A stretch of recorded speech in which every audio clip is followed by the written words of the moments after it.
Hello, everyone, and welcome to our webinar today. We are here today to discuss a very important topic for home health agencies, honestly, even for hospices anymore. But we're here today to specifically talk about managed care contracting. While the title technically says Medicare Advantage, it is going to cover managed care as a whole. We do want, while I make some introductions, to share a polling question with you where we want to get some feel for the situation that each of your agencies find yourself in. Regina, if you'll change the screens for us, the next couple of screens are simply the biographies for myself and Regina Wild, who will be speaking the majority of the time today.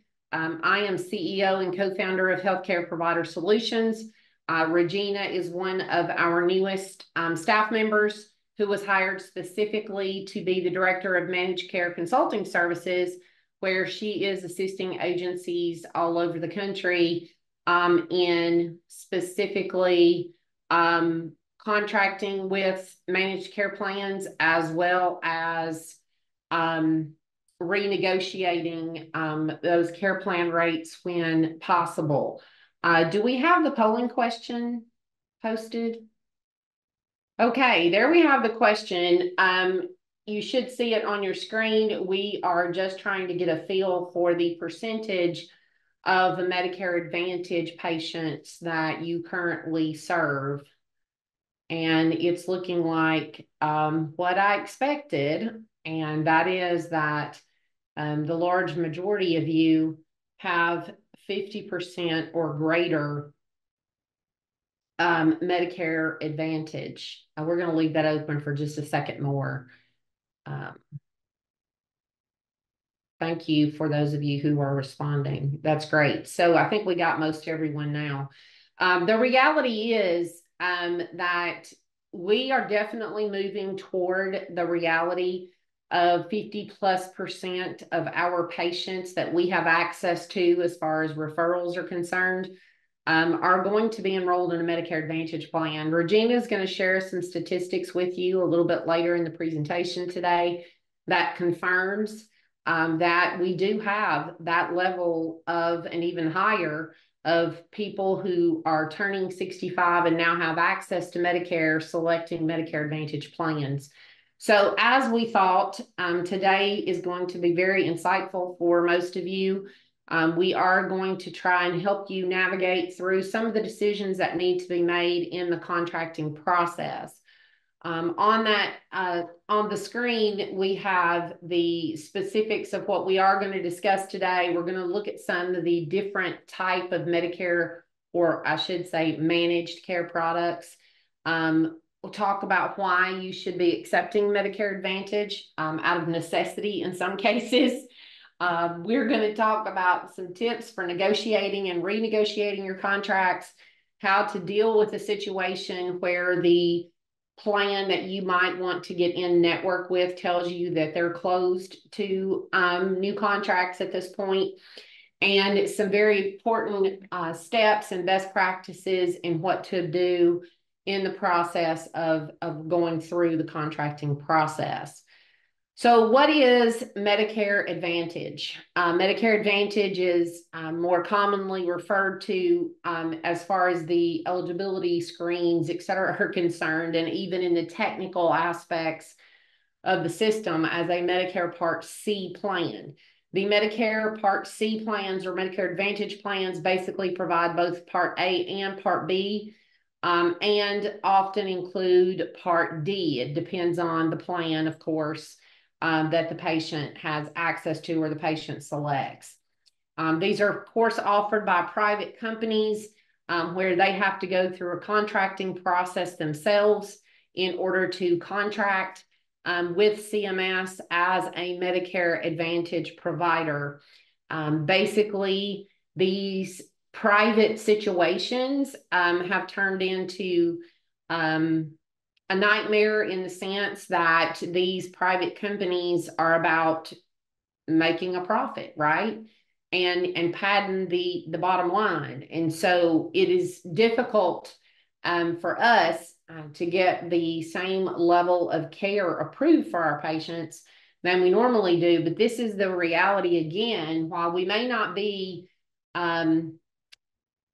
touchy-feely positive about Medicare Advantage plans, the reality is they're not going anywhere. So we have to decide which ones are going to be the best fit for both our agency and our patients and make the determinations as to where we're going to go with that. I'm not telling you that you're going to have to get involved with every Medicare Advantage plan that's in your area. In fact, we don't recommend that you do that. We recommend that you analyze the situation and determine which ones you do need to get in network with. Again, that would be the best fit for your organization as well as for your patients. Payers bid and receive rebates, which is how they offer the extra benefits. And we know that many of these Medicare Advantage, especially plans during open enrollment, are hiring movie stars or retired movie stars in most cases, to make TV commercials, telling beneficiaries that they're losing out on all these extra things because they haven't signed up with a particular Advantage plan. The problem is patients don't understand the situation and they don't read the fine print in the bottom line to see what really can be limiting. The next screen shares some of the managed care products that are available. Of course, Medicare Advantage is what is taking over as far as the Medicare benefit is concerned, honestly. Then you have commercial plans, of course, where they may be primarily purchased through an employer. And as a home health agency, obviously we serve all ages of patients and could definitely and do have some commercial. Managed care Medicaid plans are becoming more and more common across the country, where the Medicaid plans are all not just administered by the state, but are administered by some of these managed care organizations. And much of the stuff we talk about today will pertain to Medicaid managed care plans as well as Medicare Advantage plans. And then, of course, liability plans, which are dealing with workers' comp and automobile liability. On the next screen, the different types of plans that you see: HMOs, PPOs, the special needs plans, which many are not exclusively familiar with or in detail familiar with, but can be an asset depending on the type of patients that you typically serve. And of course, in some cases, the state in which you are serving those patients, and then exclusive provider organizations. The HMO and PPO plans are the most common plans that you're going to see as far as the Medicare Advantage situation is concerned. But these are all possibilities for the Medicare Advantage, the managed care plans that you are going to deal with. So the next question becomes, why should we accept Medicare Advantage plans? And I'm going to turn the presentation over to Regina. I did not mention earlier, but want to do so. Please make sure that any questions you have throughout this presentation, you're typing into the Q&A box that should be at the bottom of your Zoom screen. I will be monitoring that Q&A box as we proceed through the rest of this presentation, and we will answer your questions at the end. Okay, Regina, take it away. Thank you. Thank you, Melinda. Thank you for the introduction and Medicare 101 snapshot. I know sometimes some of the information that we share may seem basic to some, but you don't know what you don't know, and we don't know what you don't know. So it's great to start with the basics. And I think it was really important for us to, even though, as Melinda mentioned, Medicare Advantage is definitely like the target demographic, but it's important to talk about managed care as a whole, right? Because even though Medicare is our target, they can definitely fall outside of that payer model. So why do we want to accept Medicare Advantage? It's like Melinda mentioned, it's not going away. as you can see from this graphic here, that of the 60 million that are currently enrolled in Medicare Part A and B, over 51% are enrolled in a Medicare Advantage plan nationwide. That enrollment has doubled since 2010, where we had a penetration of only about 25%. So in projections by 2030 are well over 60% will be enrolled in these Medicare Advantage plans specifically. To put that into greater perspective, it doesn't seem like a big jump to go to 60%, but right now with only about 60 million enrolled in Medicare A and B, by 2030, they're projecting 81 million beneficiaries to have Part A and B. So 60% of that 81 million is a pretty big and significant increase. And as Melinda mentioned, I mean, you can just watch during open enrollment, like in 2023, I mean, they said there's about 9,500 TV airings daily for Medicare Advantage plans. So it's really, really hard for agencies to avoid having to work with the managed care plans. We can drill this down a little bit more by state. Of course, the number of enrollees varies, but not that significantly. You can see by the majority of the country, 50 to 60% are enrolled in Medicare Advantage plans. There's a few states like Alaska, North and South Dakota that are in that low 20 percentile. There's a few over 60, like my beautiful state of Alabama and Michigan. Hawaii is also has a high penetration. This may seem like a ridiculous statistic, but I was reading yesterday and I thought it was interesting that even though Hawaii is at 60%, over 55% of that 60% are actually in a D-SNP plan for Hawaii. I thought that was interesting. I can go down rabbit holes with these statistics, so I promise not to share too many. But we can drill it down even further by county. And if you're familiar with Florida, if not any of you are from Florida and Miami-Dade, there in the far bottom right, 76%. I know my screen says 79, but new data just dropped this week. So I had to update what I said. It's 76% of the 500,000 eligibles in Miami-Dade are on a Medicare Advantage plan. But then the neighboring county there, Monroe, right next door, 20% are enrolled in a Medicare Advantage plan, but there's only 18,000 eligible. So all of this data is at your fingertips under cms.gov, data and research. Like I said, you can go down many rabbit holes, but I just wanted to emphasize the inability to avoid having to accept these plans as we go on. But why are they choosing Medicare Advantage? Melinda touched on it. You know, we see the commercials, they have extra benefits. But one of the things is that now they have so many plans to choose from.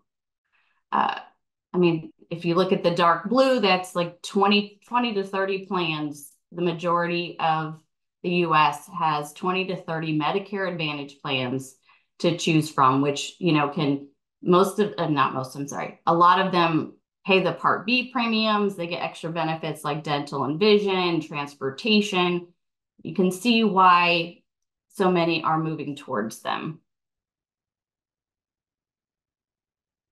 So then the question is, now that we've identified that it's really hard to avoid it, where do we start? How do we decide who we're going to work with? Well, when we start working with a client, the very, very first thing I always do is identify which payers are in your market, first of all. And how do we do that? Well, I'm always looking at CMS data. And I will give you a snapshot in the next screen of what that looks like. But I'm looking at the CMS data, so I want to see the penetration by payer in my market. I also do look at Medicaid enrollment data. It gives us a little snapshot on that. Review your denial of referrals. That means you have to, but what that means you have to have a good RCM system, right? You have to, your referral management system has to be clean and tidy. and you have to be putting good data in it. So review those denied referrals. Talk to your referral sources. As a former marketer, I will advocate, listen to your marketers. If they're coming to you and say, XYZ, we need to take this, we need to take XYZ, listen to them. Talk to your physicians, talk to your hospitals. Are they having trouble placing any particular payer? Why? What is the need? And then paying attention to open enrollment. I pay very close attention to the billboards that are going up and the TV commercials, and I'm on Medicare.gov, what health plans are coming up in the market. And not just Medicare enrollment, open enrollment, but marketplace open enrollment. Because a lot of times they are not the same health plans at all, because some of them did not win the Medicare bid for those markets, but they did win the commercial bid. So paying attention to that, as well as Medicaid open enrollment. A sample of the CMS data, I just took a snippet, and this is from Hillsborough, Florida. This is January data. But I wanted to point out, if you can see the top there, that Humana, well, this is like the top, I didn't even count, I don't know, top 12 plans. There's many, many more plans in Hillsborough. But this is like the top 12 or more plans. And then you can see Humana is the number one. They have the highest penetration there in Hillsborough. It's an HMO plan. And as of yesterday, it's actually about 1,000 members more. So it's actually a little over 35,000 penetration. But if you look down a little farther, you see another Humana, but that's the Humana PPO. And there's a little over 10,000, like again, the new data, a little over 10,000 that are on the Humana PPO plan. You also will have to, if you notice that some of the names don't make sense, right? They don't look familiar, I should say. And that's because these are the legal names of the health plan. So just like a lot of our agencies, they work under DBAs. So you have to do a little research to find out that Care Improvement Plus is actually a United Healthcare product. So that is CMS data. Some of the other items that I encourage clients to consider when we figure out which health plans to partner with is the referral process. What does that look like? Meaning, is it a tier program? So you can't even really market to the physicians or the hospitals. The referral comes directly from the third-party administrator. And if you're tier 1, you get lower reimbursement, but you get first choice at the referral. Tier 3, you get a little higher reimbursement, but you're getting the higher acuity or more difficult patients. Or maybe that health plan or third-party administrator actually runs all the benefits and eligibility and gets the authorization for you. That's an important item to consider as well. Authorization process, what does that look like? Is it via the portal? Do I have to fax it in? Do I get prior auth? Do I get authorization after my assessment? What's the typical turnaround time for the authorization? All sorts of questions when it comes to authorization, but asking that up front and knowing that particular payer, and they will answer. You can find a lot of those questions on their websites. Prompt payment reputation. So finding out from, I guess, other providers, but also reaching out to provider reps and hearing what their reputation is in the market for paying. I do want to caution you, though, not to use old information. So if you used to work with a health plan 3 years ago, you had a bad experience receiving payment, please don't base your decision off of that, because a lot of these health plans are changing processes constantly so that they can improve that, because it cuts down on complaints, which also improves their star rating. So, but paying attention to their payment reputation is important. So I did want to touch again on HMO and PPO, because a lot of times when I'm talking to a client or to a provider, they'll be like, well, I just want to stay out of network. I'm just going to take the PPOs. That's great, right? The members do not have a primary care physician. They have a primary care physician, but they're not required to choose a primary care physician, which means that they don't have a gatekeeper. Sometimes prior authorization is not required. A lot of times that reimbursement is PDGM, right? It's episodic when you're out of network. But the negative in that is for the member. A lot of times they have a higher upfront cost. And then, as I showed in the CMS data, a lot of times there's fewer PPO members.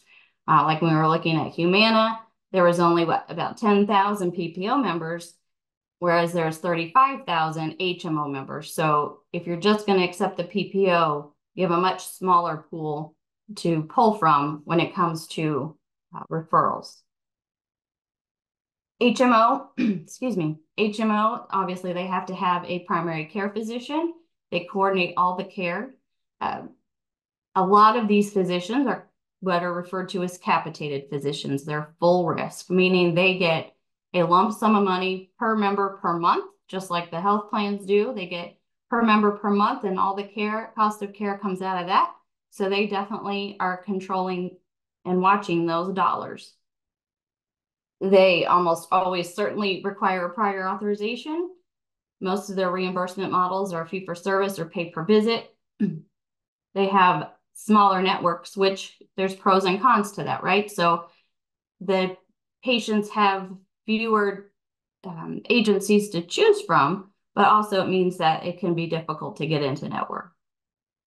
The benefit to the member is they have a lower cost. And again, I wanted to mention this because sometimes the strategy is to just accept the PPO out of network.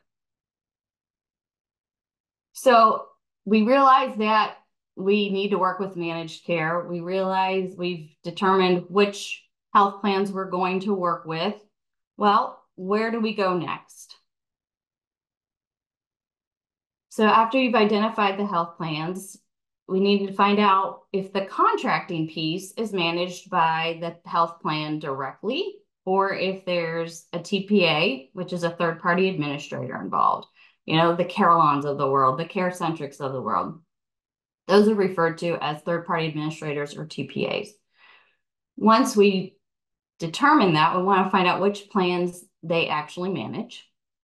And again, that varies by state and region.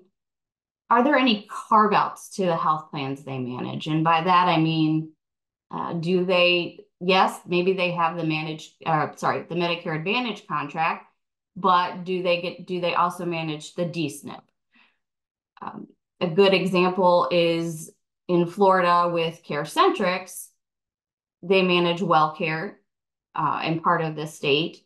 However, if it's a Jacksonville Police Department member with WellCare, that is not part of the CareCentrics contract. So what regions and parts of the state do they manage? Again, we'll discuss WellCare. So like WellCare in Florida, regions 1 through 7 is CareCentrics. Regions 8 through 11 is coastal. So what parts and regions of the state do they manage? And what exactly do they manage it? Is it just the contracting piece? Is it the contracting and utilization management or authorizations? Do they also do the billing?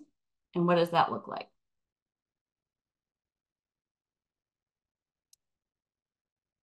So you've determined that if you go straight to the health plan or through the third-party administrator, well, finding out what they request first.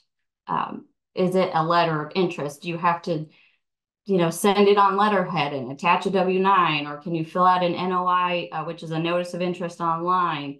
Or some of the health plans require that you submit your credentialing paperwork first before you can even request access to the network.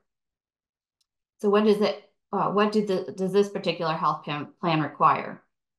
When you do get to the credentialing piece, making sure that your paperwork is complete.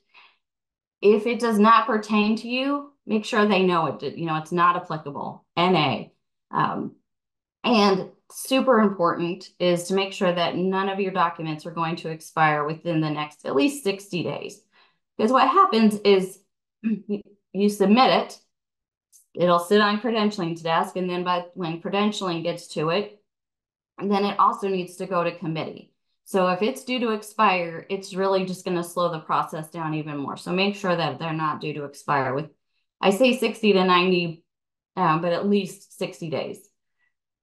Then once you send it, please confirm receipt. Please confirm that they received the information and find out what to expect next. Okay, so you've got it. So does it go to committee? Who's involved? When is the next committee? Can you look through my paperwork real quick and make sure there's nothing missing or that you don't need anything else? And what's the turnaround time for that? What does that look like for that particular health plan? It's okay to ask. And a very important piece that I had to learn early on was that the contracting team and the credentialing team are different teams, and they do not always communicate very well. So sometimes your credentialing's been approved, you haven't necessarily been notified, and then the contractor's not following up so that they can start their process. So you can ask for both contacts, and when you're doing your follow-up, add them both to your email so that you can get timely information. Some of the most common credentialing items that will be requested is obviously your agency license, if it's required in your state. Just found out that some states actually don't require a license. Current W-9, when I say current, I mean they want it from the current year, so 2024, signed and dated.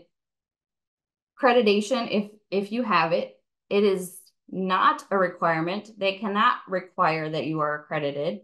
However, if you are not accredited, they will typically request your last survey.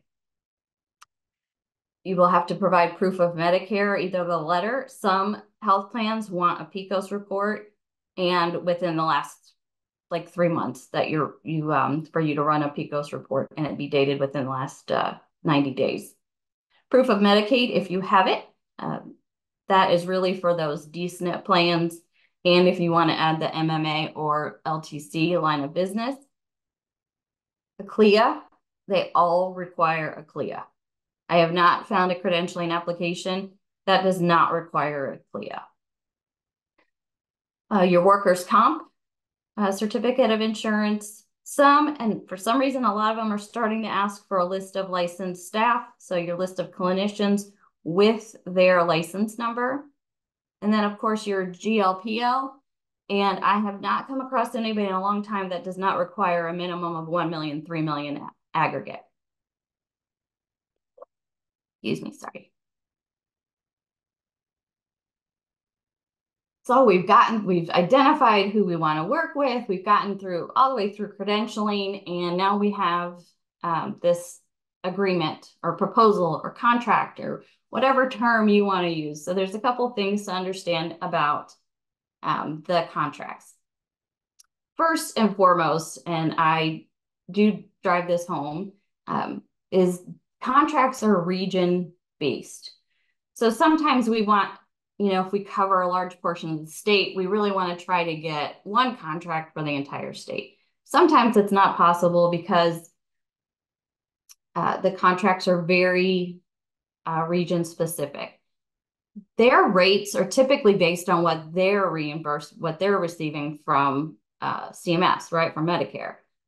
And they get more money based on their penetration.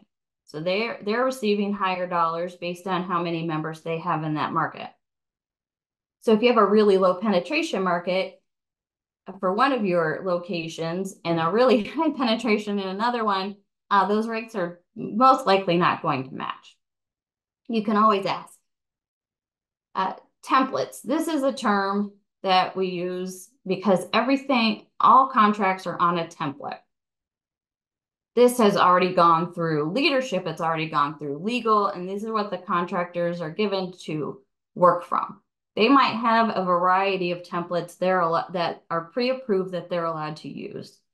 And I bring this up because I had an instance where this contractor and we were going back and forth via email. And we just could not get past a couple things, but she would not drill down on what we couldn't get past. So finally, we picked up the phone, and come to find out the templates that she had approved she could actually go up on the LPN rate, but she had to go down a couple dollars on the PT eval over what I was proposing and asking. So picking up that phone, finding out what template that they can approve, and then it just expedited us. We were able to move very quickly from there. Usually when we get that contract, we scroll down and we want to see the rates, right? That's great. Rates can be negotiated. That's a lot of times what we're focused on, but know that there are other items that can be negotiated, timely filing limits, the initial term limits. If it's a lot of contracts or the initial term is 3 years, that's a really long time for you to not be able to renegotiate again. So you can negotiate pretty much any item on that contract. You can redline and ask to get approval on. So again, doesn't mean it's going to be yes, but you can ask. If it's based on a fee schedule, they are notorious for the contract saying fee schedule, but then we don't know what that fee schedule is. So request a fee schedule before you sign and return that contract. And is it pay per visit, fee for service, episodic, value-based? What template are they using? Do they offer an episodic, but they just automatically send you a pay per visit? And what lines of business are on that agreement? So which ones have they checked off? Did they check off Medicare Advantage? Did they check off D-SNP, commercial, MMA? Verify if you are certified to provide the services and you want it, make sure it's on there. Something else I did not put on the slide, but I've noticed lately is that all of the counties or areas that you service might not be on the contract, which means it could mean a couple things. It could mean that they missed it, or it could mean that they are not actually contracted in that particular part of the county, but just asking and double checking and making sure that all areas that you service that are available are on the contract.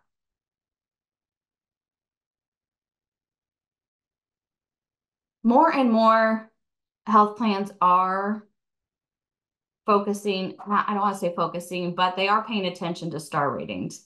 Some plans actually require a very specific star rating. Some of them, if you have no star rating based on how new you are, or the size of your agency, they're willing to do a clinical review. And I recommend that, let's say you were told no because you had a low star rating, but as soon as that star rating goes up, circle back to that health plan. Something I've come across recently is they'll give the contract even with a lower star rating, but sometimes your rates are lower. So pay attention to what your star rating was when you contracted, and when you're renegotiating, if it's improved, make sure you bring that to their attention.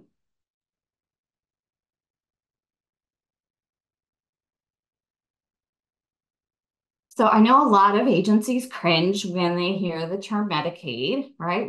Because we're thinking really low rates and higher acuity patients, but I wanted to bring it up for a couple of reasons. These D-SNP plans. So if you see on this graphic in 2023, the number of D-SNP, C-SNP, which also means chronic conditions, I-SNP, which means institutional. I mean, there's very few institutional enrollees, but you can see the numbers are increasing greatly year over year for the number in the D-SNPs. In case you don't know what a D-SNP is, dual SNP plans mean they have both Medicare and Medicaid, and it's all rolled into one health plan. They offer additional benefits, more hands-on case management. So a lot of these health plans are pushing them for their D-SNP and for their chronic needs patients. Some health plans that offer or that have a higher penetration of D-SNP members will not even contract with a provider that does not have a Medicaid number. Or they'll contract with you, but you can't see those D-SNP members, which is can be a pretty big demographic depending on where you live. Or you can see them, but you're going to lose that, I think it's like, 20% right off the top because you can't bill Medicaid. And if you do, sorry, I lost my, and if you do want to accept MMA or long-term care referrals, but you don't want to accept every single one of them, you're not obligated to just because you have that Medicaid number. Something else contractors look at quite frequently is your service areas. So just because you're licensed there, we all know that just because you're licensed in a county or an area does not mean that you're able to provide services everywhere. So if you are in a service area that you know that a lot of your competition isn't able to provide clinicians, or it's harder for them to staff, make sure you point that out, especially if you're well aware of it. In asking the contractors, well, what area are you in need of? I've had that twice this week. I had happening for a provider in California, where I've been trying for the past 3 months to get through to the contractor. And finally she said, I need help in this area. Are you all able to assist?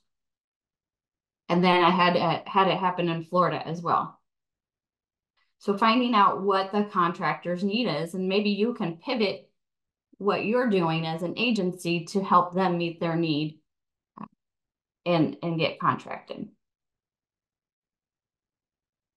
Closed markets. We hear this a lot with certain payers in certain markets. So there's a couple tips and strategies we can use. Can you cater to those special needs plans? So doing your research, you can look up and see what the penetration is for those cardiac members, kidney. I mean, told you that CMS data has everything. You can drill down, you can look at it and find out what their presence is in those markets. And maybe you can have a special program for those plans. Telehealth. If you're in a rural area or a harder area to reach, or there's a huge market penetration and it's harder to see, really successfully utilizing those telehealth contracts and agreements. Do you offer any unique certifications or trainings? You know, what really sets you apart? They need to be sold on what sets you apart, and make sure that they know it. Again, I come back to tracking your referrals. So if it's a closed market, you might be receiving a lot of referrals for that particular health plan. You can present to them. If your CRM is accurate, you can say, well, I received so many referrals from this particular provider, and then that will give them something else to analyze. If you're accepting a lot of their PPO referrals, a lot of out-of-network, keeping good track of that. And then your referral partners. Again, if they're having trouble placing patients, make sure they reach out to the health plan or write you a letter of recommendation, or reach out to their contractors, because sometimes the SNF or hospital contractors can help with those ancillary contractors. And if the answer is still no, then when do they recommend that you follow up? And sometimes what's happening is they're relooking at their network capacity, and there's a certain date that happens. Like right now, I've been hearing a lot of June and July. Circle back in June and July, because we're going to do another network analysis. Some of the Medicaid plans and things like that, you know, did they just go through an RFI, and that's changing in 2025? So when do they recommend that you follow up? Most of them will tell you. So you've gotten through all of that. Congratulations, you have your contracts. You figured out that you have to work with these managed care plans. You figured out who you want to partner with. You've gone through the credentialing and the endless follow-up. So now what do we need to do? We need to make sure, please make sure that you have fully executed copies of those agreements. I don't know how many times that we ask clients for copies of their current contracts, and they do not have a health plan signature. So I just highly recommend that you ask for fully executed copies, which means you've signed and dated, the health plan is signed and dated, and they have put the effective date of that contract on there. Confirm the contract load. You will save yourselves and your billers so much heartache if you confirm that contract load. Because if you just have that signed agreement and you haven't confirmed load and you run off and see patients and then you're trying to bill and it's not loaded, you're going to get denials and you're going to be like, what? I'm a network provider. I don't understand.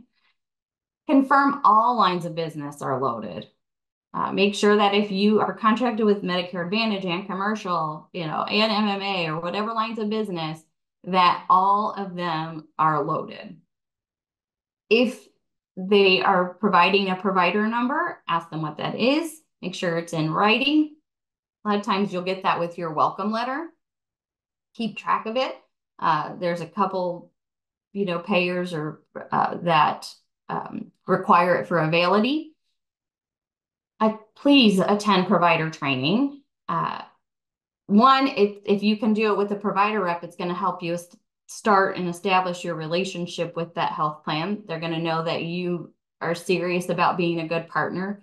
So attend that provider training. Make sure that your intake, your case managers, all key staff is trained on that health plan. Most of them have either monthly webinars or pre-recorded webinars or some kind of manual if you can't get a provider rep to do a hands-on training with you. Once your contract's complete, who's your contact? Is it the contractor? In some markets, they're one and the same. Who's the provider rep? Who do you reach out to for authorization issues? Who do you reach out to for billing issues? Like, what's the process? And give me good context. Please, try to get names rather than just generic emails. And I think I'm going to get this tattooed on me somewhere, but provider manual trumps the contract. If you take nothing else away from this entire thing, know that the provider manual trumps the contract. So what I mean by that is please keep up to date. Pull the provider manuals yearly, right? A lot of them actually they hardly ever come out in January. Some of them are on top of it, but I've been doing research this week and a lot of them just came out in March. So make sure you're getting those updated provider manuals, that you are signed up for those email blasts, because even those email blasts trump the contract. So if there's a change in code, if there's a change in policy, anything that they put out, and it's written in your contract that way as well. And please get to know the portals. They can reduce administrative burden. They can make your lives easier if you get comfortable with those portals.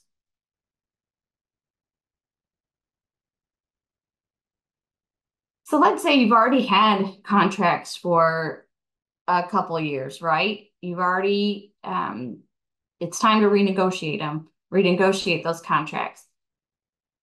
Gather your facts, know what you're talking about. How old is your contract? So if your contract's only a year old, what is the term of that contract? Is your initial term 2 years? If it is, then you can't renegotiate in that first year.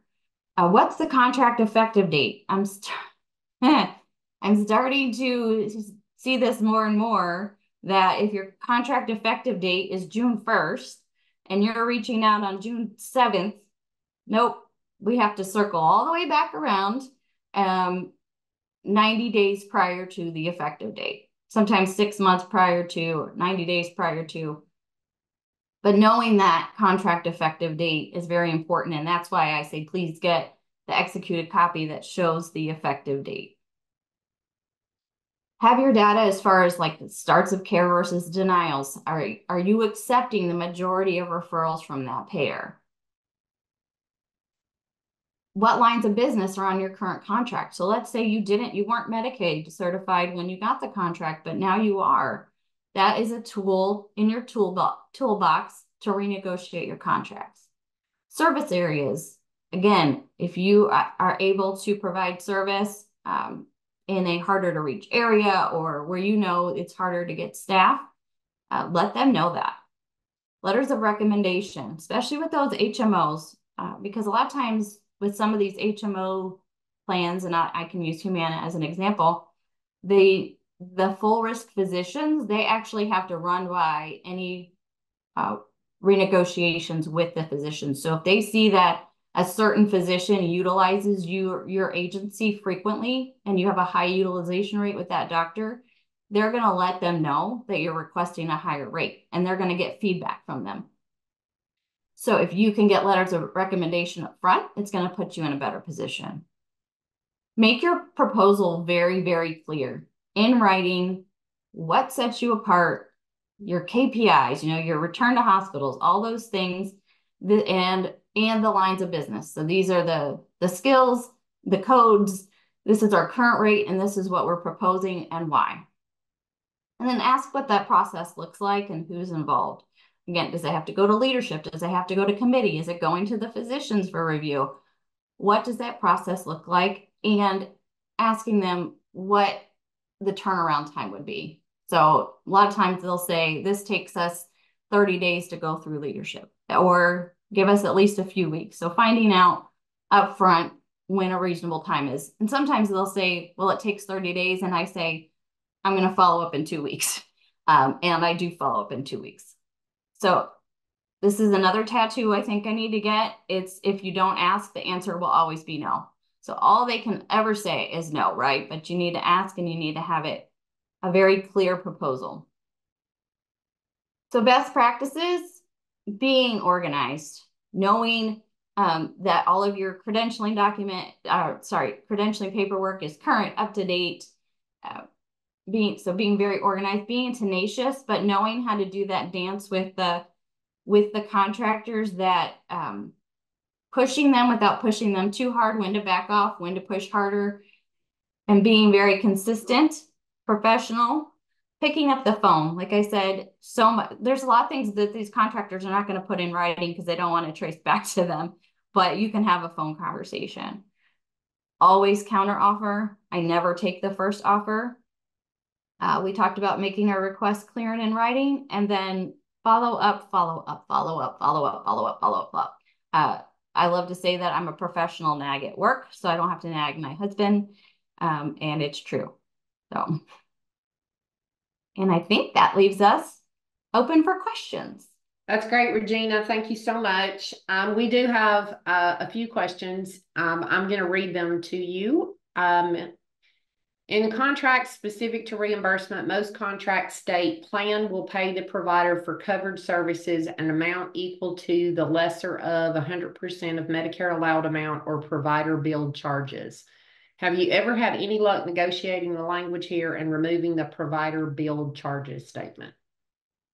That is a great question. I have never had a need to negotiate that.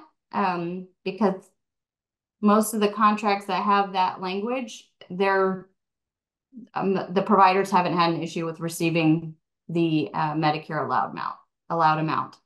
So if you're having an issue with that, I mean, you can always ask, but I've never personally tried. So I do have a comment about that. Yeah. One problem that agencies used to have all the time with traditional Medicare, when Medicare was being paid per visit years and years ago, this is telling how old I am.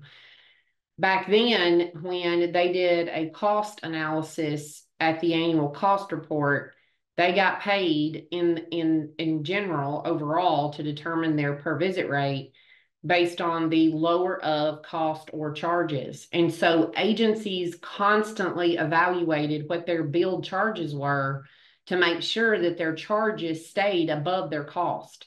And so it is very, very important that in situations where you do have contracts that state provider billed charges could be a part of the decision, that you're keeping your charge amounts high enough that they're always going to supersede cost or the Medicare allowable amount. The next question is, do we see any hospital-based agencies getting paid more higher rates than privately owned agencies? Obviously that could happen, but do you feel like that's a trend? Yeah, I mean, it could happen, but in my experience with the agencies that are hospital owned that I've spoken to, for some reason, the agencies are treated like the little redhead stepchildren by the hospital network. They're really left out in the cold. So the ones we've spoken to, that has not been the case. And I have not seen that as a trend. Me either. The next question, the most difficult part of negotiating or renegotiating a contract is getting in contact with the person in the contracting department. How do you suggest we find the correct contact person? Oh, this is a fun game. And I hang on to every email address and phone number I've ever come across in my career. But I usually, if you already have a contract, looking at, even if it's a 10-year-old one, seeing what phone number or name is attached. I also do a lot of LinkedIn stalking, just finding a provider rep, talking to your competitors, at conferences and things like that, if they have a contact. And at the conferences, a lot of these providers have representation at these conferences. So if you're able to attend those and get any contact you can usually find somebody in the contracting department. Okay, this is quite a loaded question, I think, but it asks if we can give a range of per visit rates that we see across the nation. Oh my gosh. Yeah, I'm just going to say this because I don't want to put Regina in a spot that I wouldn't want to be in. And the reality is, in California, the cost of living is 3 times the amount it is in the state of Alabama. And that's just a generic example, but pretty much close to reality. And so obviously the rates are going to vary dramatically from California to Alabama. So there's really no generalization of the rates that you can get paid. And also another thought about that is Medicare Advantage versus Medicaid, et cetera, et cetera, et cetera. So we really have to be careful in even talking about dollar amounts out loud anyway. Yep. Yes. Okay. Who is doing all of the contract work in small agencies and large agencies? I think their question is staff member wise within their organization, who would normally deal with contracts. Yeah. So by the time they call us, because they're tired of doing it, it's usually the administrator or the DON that I've spoken to, that has had it up to their eyeballs and want us to take over. Let's see. Okay, I've already answered this question. Sorry. If timely filing is listed in your contract and you have language that dictates changes cannot be made without mutual signature, provider manual changes would not supersede. Is this something you're taking into account when making that statement? Provider manuals will always supersede because I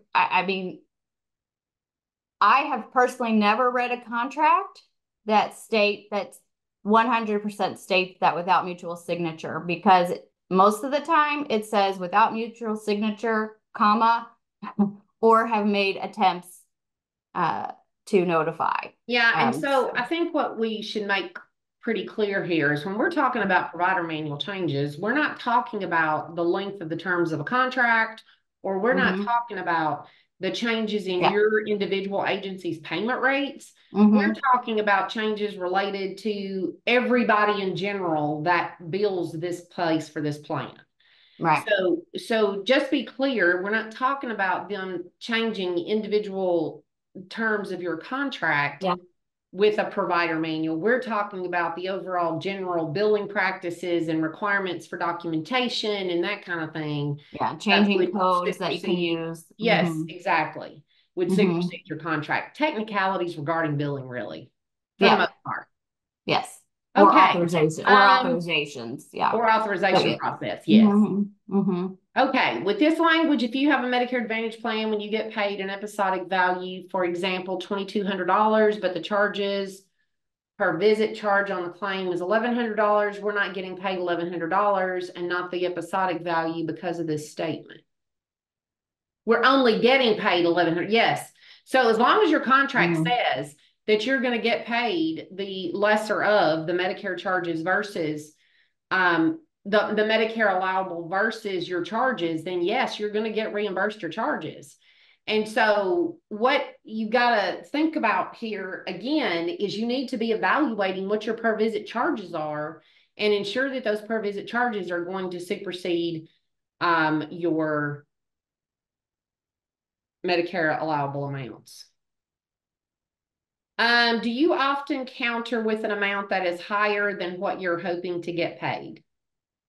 I know that answer. Pretty much 90, I would say 97% of the time. A lot of times if I am super familiar with the health plan and the payer, and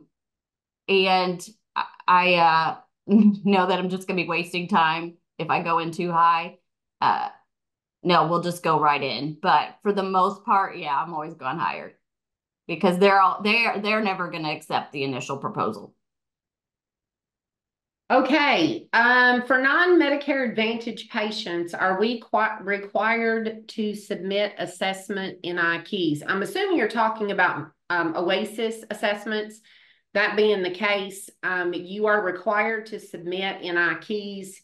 The traditional Medicare, Medicare Advantage, and skilled Medicaid. So if it's a Medicaid patient that is not skilled, you would not be required to submit that OASIS. But however, everyone needs to keep in mind that unless there's changes between now and then, January 1st of 2025, you will be required to complete and submit OASIS on all patients, regardless of the payer.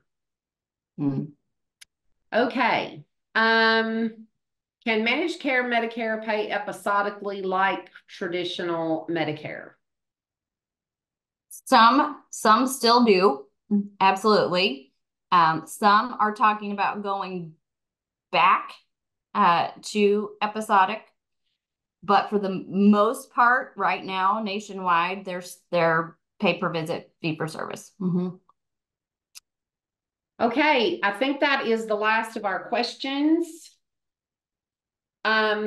We want to do a polling real quick, a polling question. Can we get that polling question up, please?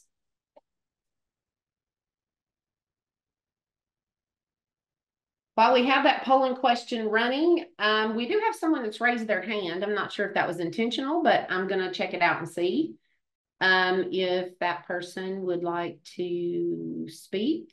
Hold on one second. Let's see. I don't know where you are, sweetie. Where are you? Let's see. It's not. Oh, there it is. Elizabeth, I have opened your line if you would like to ask a question.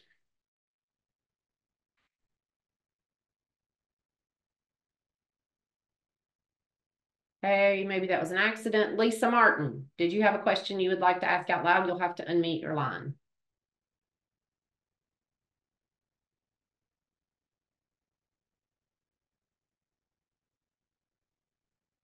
Okay. Not, oh, wait, hold on one second. Lisa? Okay, not hearing you, Lisa, sorry. And one more. Josette, did you raise your hand? Would you like to ask a question? You'll need to unmute your line. Yes, good afternoon. I would like to, I am Josette's partner, but I had the question. I would like to know, is telehealth recognized by CMS and how to go about getting information about that if someone want to set up and have a service like that? So would like to know what to do and what If you're talking about telehealth services for home health agencies, telehealth services are allowed to be provided as long as they're ordered by a physician, but they are not currently reimbursed under the Medicare traditional model. There is some telehealth reimbursement under Medicare Advantage, but there is not any under traditional Medicare. Okay, thank you.